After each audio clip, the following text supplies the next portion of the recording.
In a previous episode, I had talked about the impossibility of doing a literal translation in the sense of word for word and having it mean anything.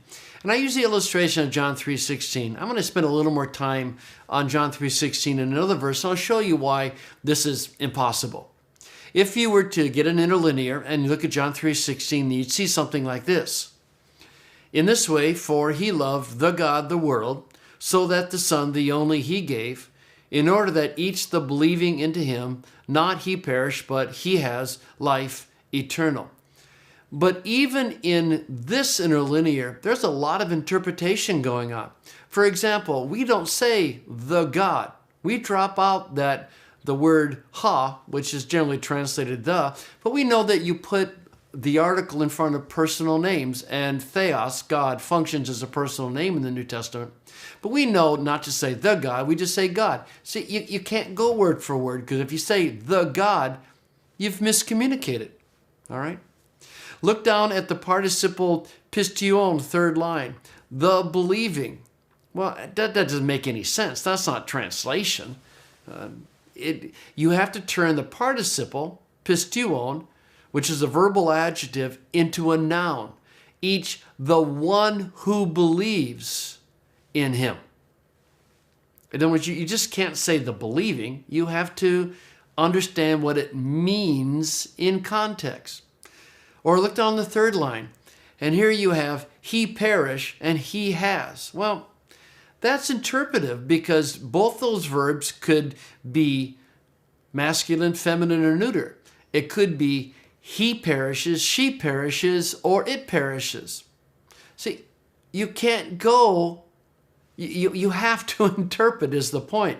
It doesn't have a literal meaning, it has a range of meanings. These are third person forms of the verb, so he, she, or it, and you just can't go with one or the other, in a sense, automatically. You have to look at the context and figure out what it is. But the point is, you can't do it literally the way people use that word. Here's another example of Romans 3:24, the first part of 25. And this translation is, and are justified, even though that first word is a participle.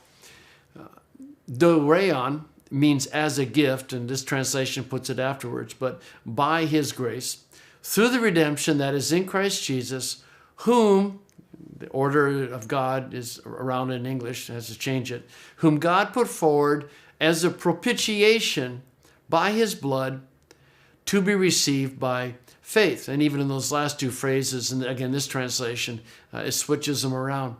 But look for that word propitiation, hilasterion. Now, if you were to go literally, word for word, it would be whom he put forward the God propitiation. Well, that doesn't make any sense. Whom God put forward propitiation. See, you can't do it word for word. It doesn't make any sense. This is what's called a double accusative in Greek, and both whom and propitiation are direct objects, that God put Jesus forward. God put Jesus forward as a propitiation. The point is, you simply can't go literally.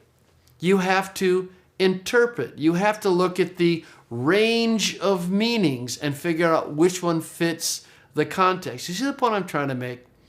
It is linguistically naive and linguistically impossible to simply look at a word and say, well, this word means this, and this word means this, and this word means this, literally, and then do your translation. You end up with gibberish, and you end up with stuff that's confusing and not understandable, and in some places you end up with stuff that's flat out misleading. And I'm going to talk about that in our next episode.